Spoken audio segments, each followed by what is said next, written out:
नमस्कार विद्यार्थी मित्रांनो, लाईट सेक्शन सुरू झाला आणि बघता बघता ऑप्टिक्स नावाचा हा जो टॉपिक आहे, मोठा टॉपिक आहे, याचे 9 लेक्चर्स तयार झाले. तुम्ही ते बघितलेत. आज 10व्या लेक्चरमध्ये मी तुमचं स्वागत करतोय आणि परत तोच नेहमीचा प्रश्न माझा आहेच ठरलेला, अभ्यास करताय ना, करायलाच पाहिजे. वेळ पुढं पुढं जाणार आहे, भविष्यात परीक्षा जवळ येणार आहेत. अशा परिस्थितीमध्ये आपल्याला अभ्यास करून त्या असणाऱ्या कॉन्सेप्टला क्लिअर करत जायचं आहे. मी काय केलं आहे, शिकवत असताना शक्यतो तुम्हाला जे डिलीट केलं आहे ते पण थोडक्यात सांगतोयच, कारण ते डिलीटेड जरी असलं तरी त्याचा बेस आहे, त्याच्याशिवाय आपण पुढचे काय आर्टिकल बघूच शकत नाही. म्हणून काय केलं आपण, ऑप्टिक्सच्या अगोदरच्या भागामध्ये म्हणजे 9 नंबरचा जो भाग आपण बघितला, याच्यामध्ये लेन्स नावाच्या भागाला सुरुवात केली.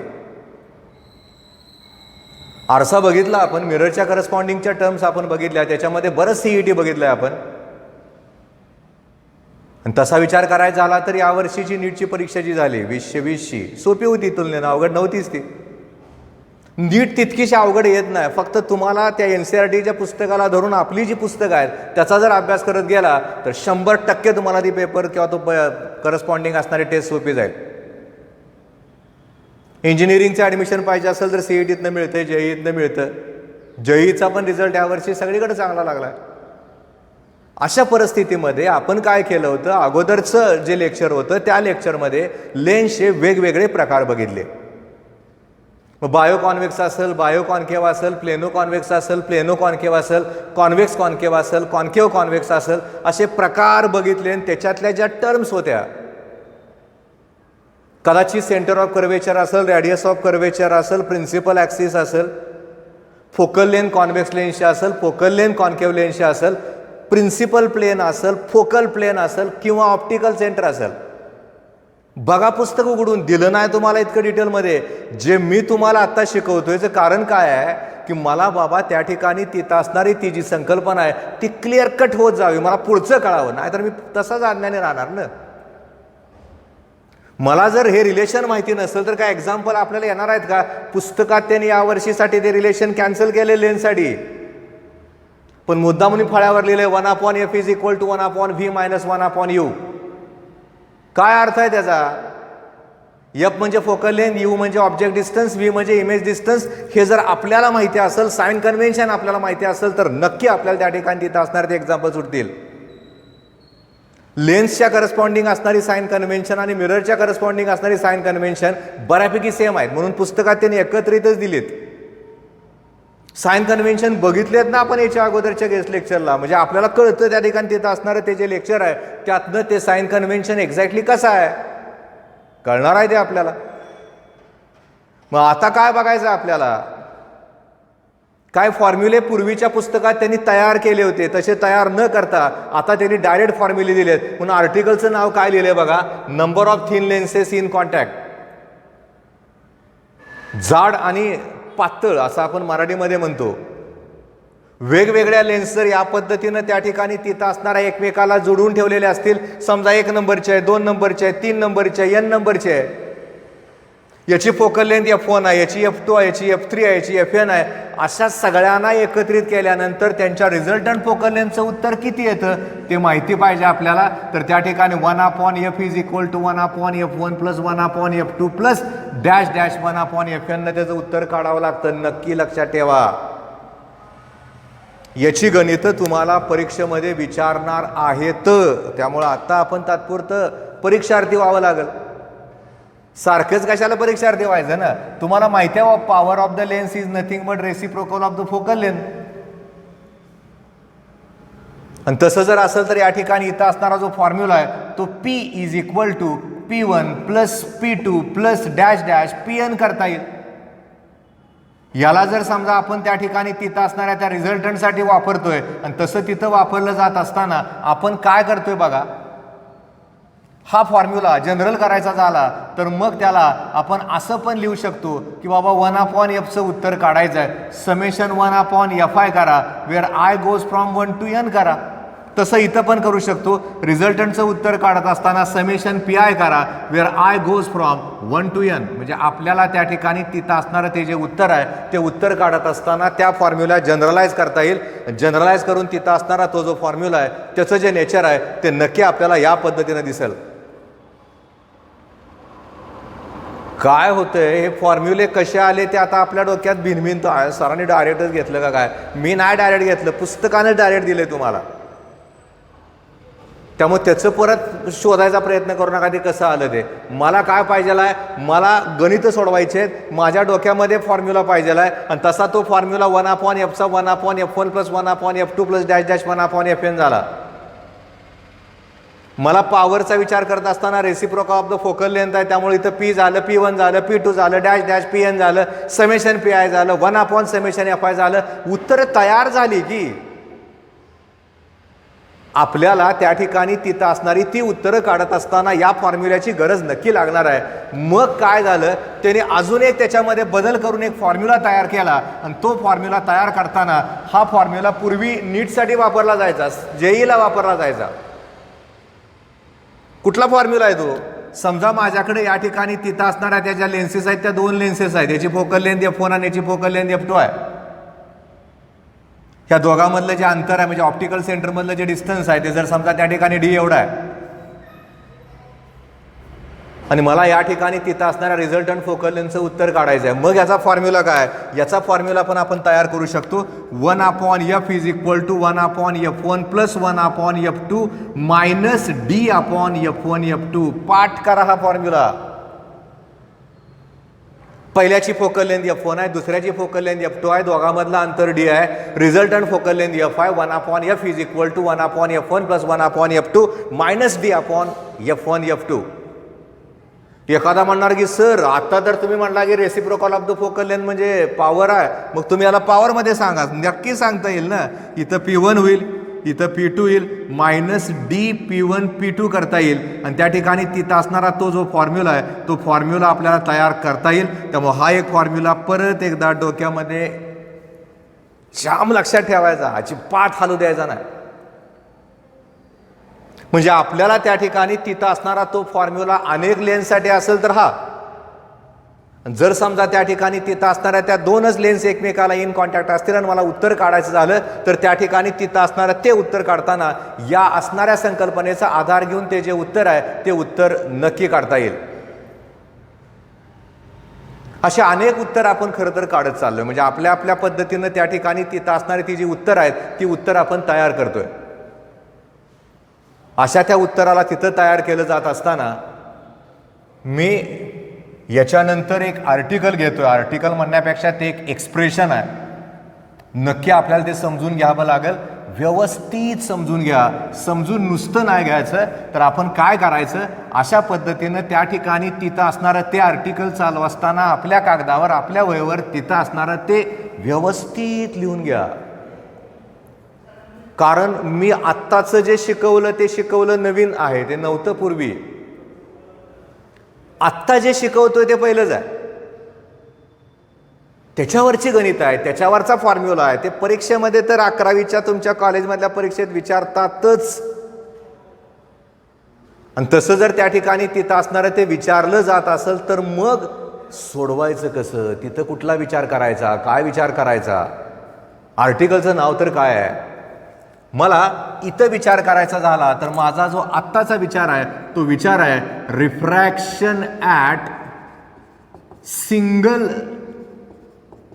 सरफेस किंवा कर्व्ड सरफेस.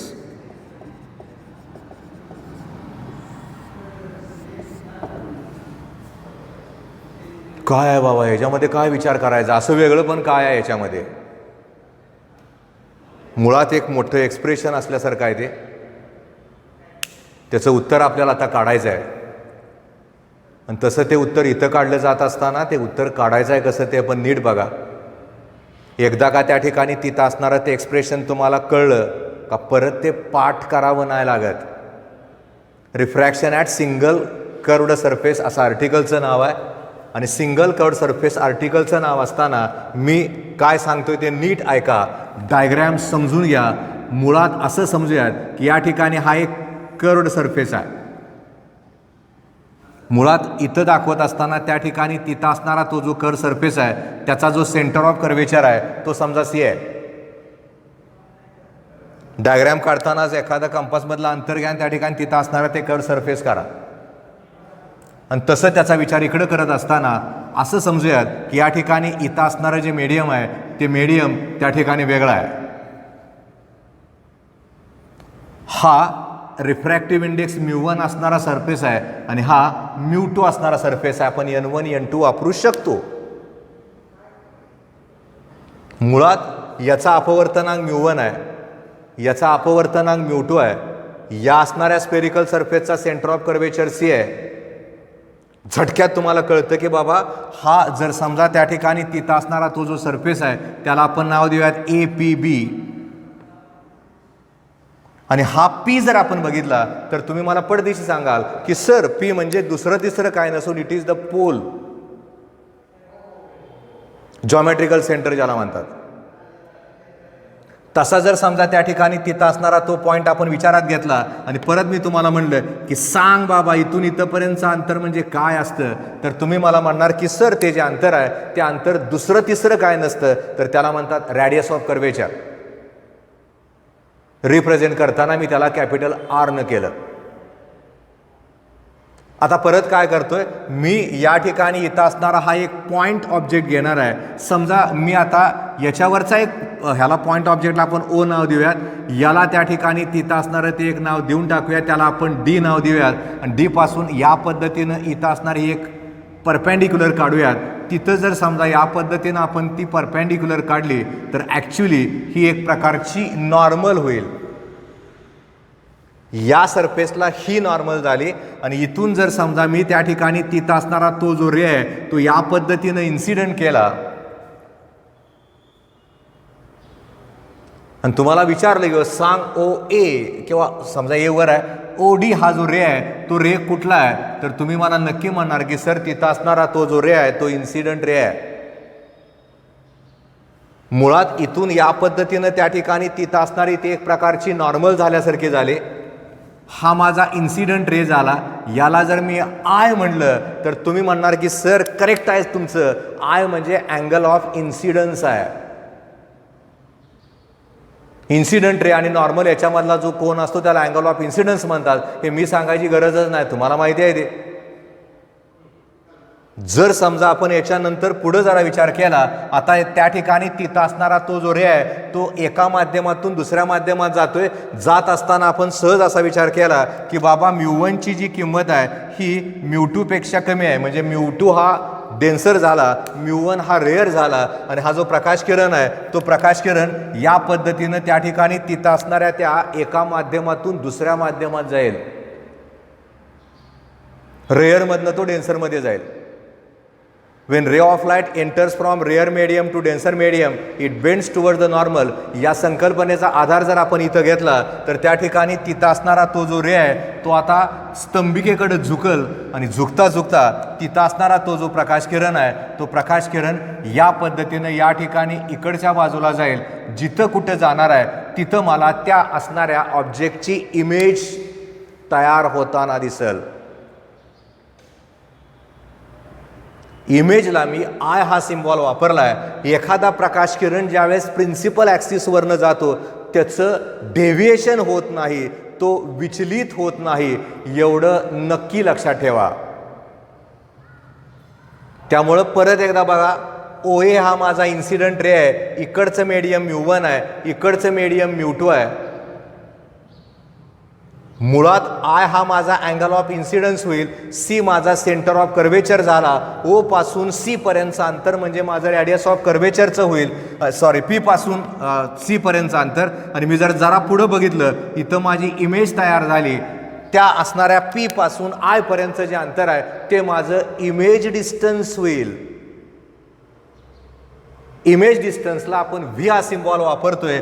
ओ पासून पी पर्यंतचं अंतर आहे त्याला यू या नावानं रिप्रेझेंट करूयात. त्याला म्हणूयात ऑब्जेक्ट डिस्टन्स.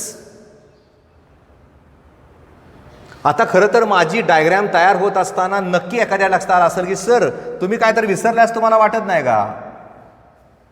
हा डी आहे हा आय आहे. डी आय माझा कुठला रे आहे? तो माझा रिफ्रॅक्टेड रे आहे. जर डी आय माझा रिफ्रॅक्टेड रे असेल आणि ही जर नॉर्मल असेल तर इथं तुम्हाला आर म्हणता येईल. आर म्हणजे काय आहे? तर अँगल ऑफ रिफ्रॅक्शन झाला, अपवर्तित कोन झाला तो आर.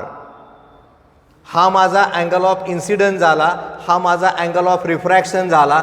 आपल्या माहितीसाठी म्हणून आपण काय करूयात, याला सिम्बॉल देऊयात अल्फा, याला म्हणूयात बीटा आणि याला म्हणूयात गॅमा. असे 3 कोन आपण इथे विचारात घेऊयात. मुळात या प्रिन्सिपल ॲक्सिसने याच्याशी केलेला कोन अल्फा आहे, प्रिन्सिपल ॲक्सिसने या सेंटर ऑफ कर्वेचरच्या करस्पॉन्डिंग केलेला कोन आहे तो बीटा आहे आणि रिफ्रॅक्टेड रेशी केलेला जो अँगल आहे तो गॅमा आहे. फळ्यावर बघितलं का लक्षात राहतं आपल्याला, म्हणजे आपण ते बघत जाणार आहोत, त्याला पर्याय कुठला असूच शकत नाही. जर आपण या पद्धतीनं त्या ठिकाणी तिथं असणारं ते विचारात घेतलं आणि मी सहज एक फॉर्म्युला म्हणून लिहायचं ठरवलं की बाबा 1μ2 म्हणजे काय आहे, refractive index of second medium with respect to first आहे. आणि ते लिहिताना मला 100% तुमच्याकडनं अपेक्षित उत्तर मिळालं असतं की sir in terms of refractive index उलटं लिहायचं. त्यामुळे इथं जर तुम्ही 1μ2 लिहिलं असेल तर μ2 अपॉन μ1 लिहा. तुम्हाला वाटलं बाबा म्यू नुसतं लिहूया तरी चालतंय, डिपेंड्स, तुमच्यावर आहे ते. काही ठिकाणी एन वापरणार आहे ते मी सतत सांगतोय, त्यामुळे म्यू किंवा एन कुठलंही चालतं. आणि असं करता करता मला आता वाटलं की बाबा या ठिकाणी तिथं असणारा तो जो स्नेल्स लॉ आहे त्याला का आपण विसरावं. आणि जिथं जिथं स्नेल्स लॉ आहे त्या ठिकाणी आपल्याला माहिती असतं की स्नेल्स लॉ म्हणजे दुसरं तिसरं काय नसून sine I upon sine R आहे.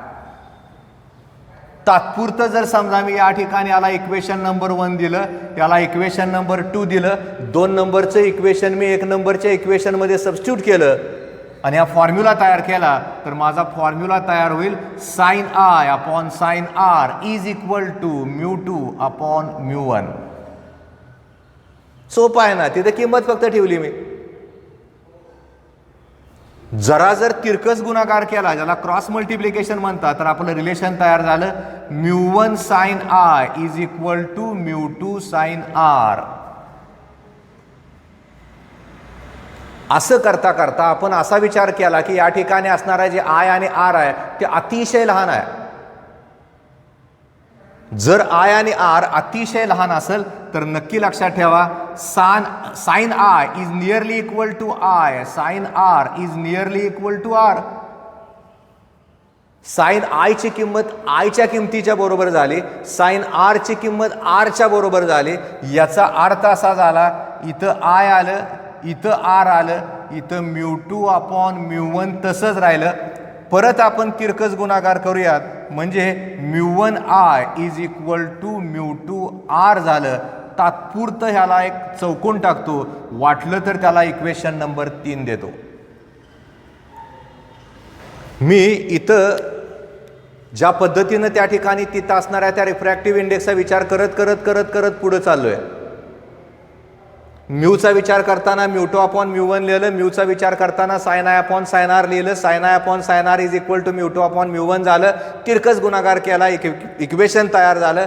आयच्या ठिकाणी म्हणजे साइन आयच्या ठिकाणी आय लिहिलं, साइन आरच्या ठिकाणी आर लिहिलं, i upon r is equal to μ2 upon μ1 झालं. म्हणजे μ1 i is equal to μ2 r झालं. आता पुढं काय, आता पुढं काय ते सुद्धा नीट बघा, ते लक्षात येईल आपल्याला. मी काय करतोय आता इथला वरचा जो पोर्शन आहे त्याला तात्पुरतं पुसून टाकतो, जे मला आता वापरायचंच नाही, ज्याचा वापर मी केलेला आहे. डायग्रॅमचा मला वापर करावा लागतो म्हणून डायग्रॅमला मी तसंच ठेवलंय. डायग्रॅमचं प्रॅक्टिस करा, कशी काढल्या डायग्रॅम ते नीट बघा, एक्सप्रेशन आहे ते. आता इथं जर बघितलं मी कुठं बोट ठेवतोय ते नीट जर बघितलं तर तुमच्या डोक्यात इतक्या झटक्यात क्लिक होईल. इथं आय आहे, इथं अल्फा आहे, इथं बीटा आहे. असं जर मी तुम्हाला बोटानं दाखवलं तर तुम्ही म्हणणार की अरे 9वी 10वीला बघितलंय की आम्ही. हा बाह्यकोन झाला, याला म्हणतात एक्सटेरियर अँगल. हे आंतरकोन झाले.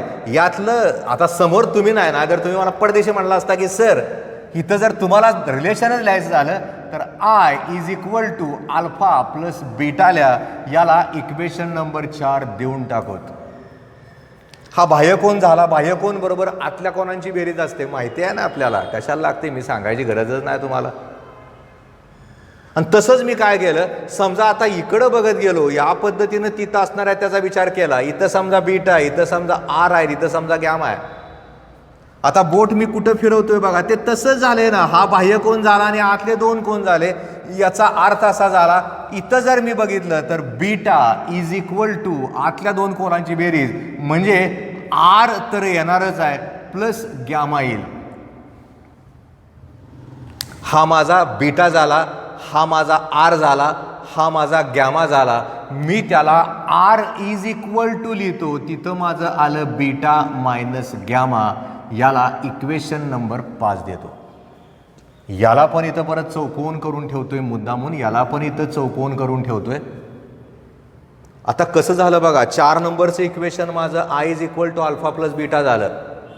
5 नंबरचं equation r is equal to beta minus gamma झालं.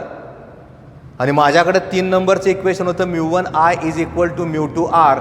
जर या पद्धतीनं त्या ठिकाणी तिथं असणारं ते रिलेशन असेल तर मला या रिलेशनला या रिलेशनमध्ये यूज करून लिहिता येईल. कसं ते परत एकदा बघा. म्यू1 आयची किंमत माझी काय आहे, अल्फा प्लस बीटा लिहून टाकलं, इज इक्वल टू म्यू2. आरची किंमत माझी काय आहे, बीटा मायनस गॅमा. गुणून घेऊ ना आपण आतमध्ये. Mu one alpha plus mu one beta is equal to mu two beta minus mu two gamma.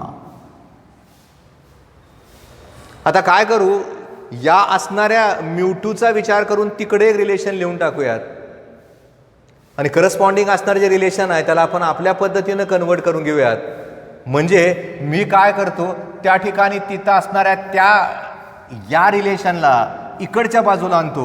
म्यू1 alpha plus mu two gamma is equal to mu two beta plus mu one beta.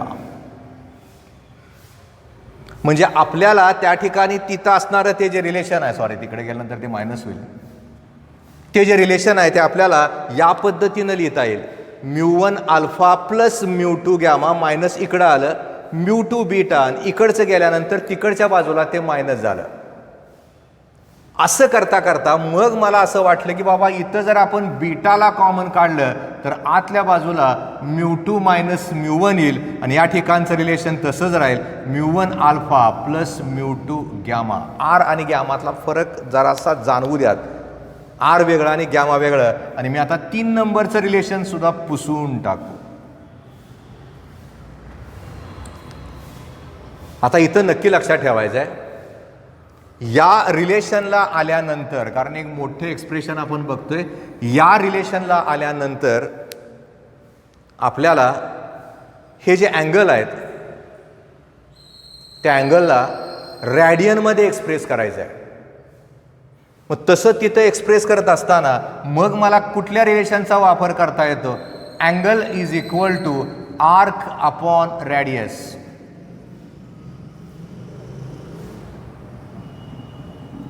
कसं केलं ते बघा. Angle is equal to arc upon radius केलंय मी. आणि तसं करताना आता मी मग मात्र एक रिलेशन मला जेवढं पाहिजे तेवढं ठेवणार आहे आणि बाकीची जी रिलेशन्स आहेत ती या ठिकाणी पुसून टाकतो, कारण मला त्याचा आत्ता वापर करायचा नाही. तुम्ही मात्र त्या ठिकाणी ती जी रिलेशन्स आहेत ती परत परत व्हिडिओ बघून तुम्हाला परत लिहिता येतील.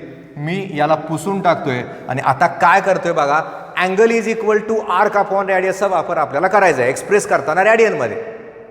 म्हणजे काय, समजा आपण अल्फाचा विचार करतोय, हा अल्फा अँगल झाला, आर्क झाले, रॅडियस ही झाली. म्हणजे अल्फाचा विचार करत असताना alpha is equal to arc P D झालं अपॉन डिस्टन्स आपण त्या ठिकाणी मोजतोय त्याला झालं पीओ. डिस्टन्सेस नेहमी पोल पासून मोजतात किंवा ऑप्टिकल सेंटर पासून मोजतात, म्हणजे मला ओपी नाही म्हणता येईल, मला पीओज म्हणावं लागेल. हे अल्फा इज इक्वल टू झालं. जसं अल्फा तसं बीटा पण झालं. बीटाचा विचार करताना आर्क पी डी तर तसंच राहते ना, ते कुठं बदलते. Arc P D upon P C करावं लागेल, कारण इथलं अंतर मला घ्यावं लागेल. त्यामुळे इथं लिहिताना मी लिहिलं पी सी. कसं केलं बघा नीट.